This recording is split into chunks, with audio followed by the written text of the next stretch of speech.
Assalamualaikum warahmatullahi wabarakatuh. Salam sejahtera untuk kita semua. Baik, yang sama-sama kita hormati Ibu dosen pengampu mata kuliah Ilmu Lingkungan dan Mitigasi Bencana. Selanjutnya kepada teman-teman semua yang saya sayangi. Baik, pada kesempatan kali ini kami dari kelompok 6 akan mempresentasikan materi kami mengenai mitigasi bencana banjir di daerah PMK Pelalawan. Baik, sebelum materinya kami sampaikan, izinkan kami memperkenalkan anggota dari kelompok 6. Yang pertama saya sendiri, Zuni Pertiwi. Saya Brian Alan Tasoid. Saya Elsa Novita. Saya Nasya Devitri Liana. Saya Susilo Mamarido. Banjir akibat luapan Sungai Kerinci di Pelalawan bertambah luas dan menimbulkan genangan air di beberapa titik.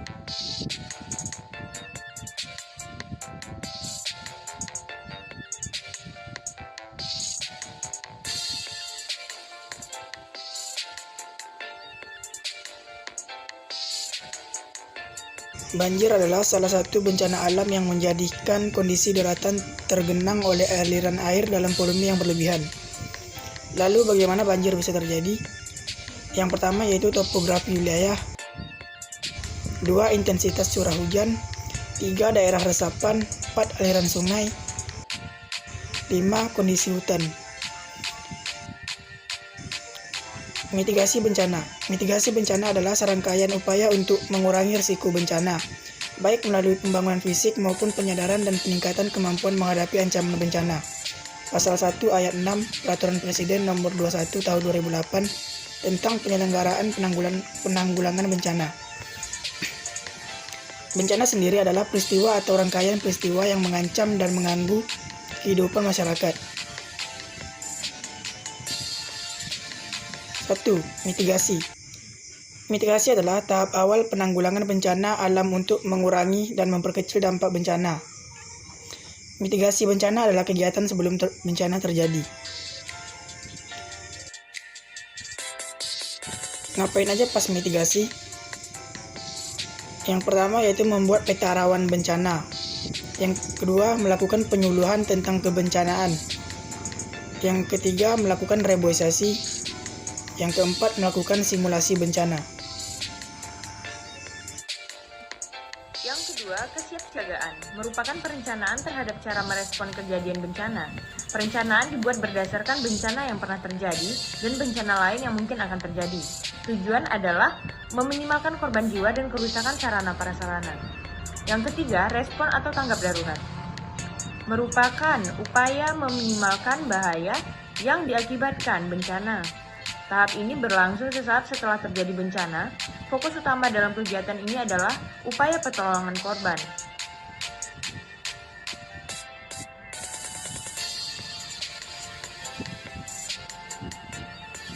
Yang keempat, pemulihan merupakan upaya mengembalikan kondisi masyarakat seperti semula. Pada tahap ini, fokus diarahkan pada penyediaan tempat tinggal sementara bagi korban serta membangun kembali sarana dan prasarana yang rusak. Proses rehabilitas dan rekonstruksi. Upaya mitigasi bencana banjir. Ada 2 jenis mitigasi dalam bencana banjir. Mitigasi struktural.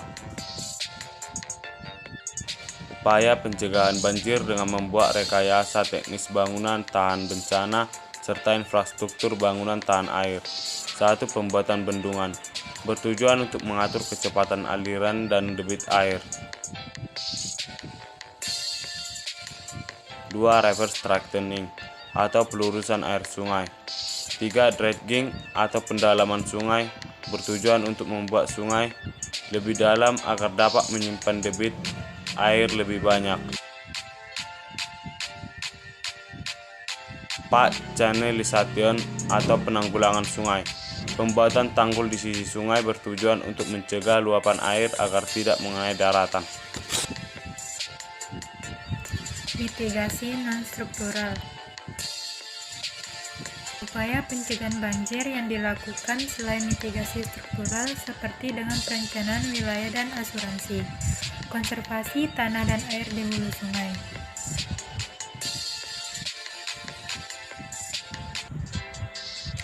Reboisasi di hulu sungai, sumur resapan, sangkedan.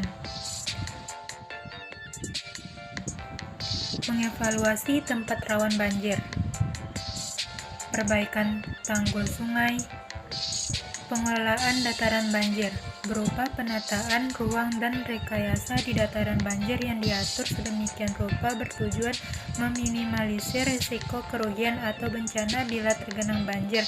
Dilarang membuat bangunan di bentara sungai, membuat mapping, peta rawa banjir, peta jalur evakuasi, sebaran posko bencana.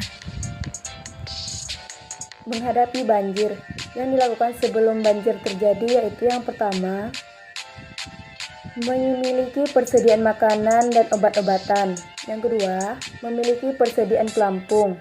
Yang ketiga, simpan dokumen penting pada kotak tahan air. Yang keempat, simpan kabel dan alat listrik ke tempat yang lebih tinggi. Yang kelima, menutup aliran air utama yang mengalir ke dalam rumah. Yang keenam, selalu mendengar informasi tentang perkembangan cuaca.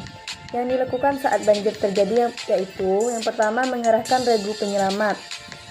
Yang kedua, memberikan bantuan medis. Yang ketiga, mengevakuasi korban. Yang keempat, memberikan bantuan logistik. Yang dilakukan setelah banjir yaitu yang pertama, memperbaiki lingkungan yang rusak.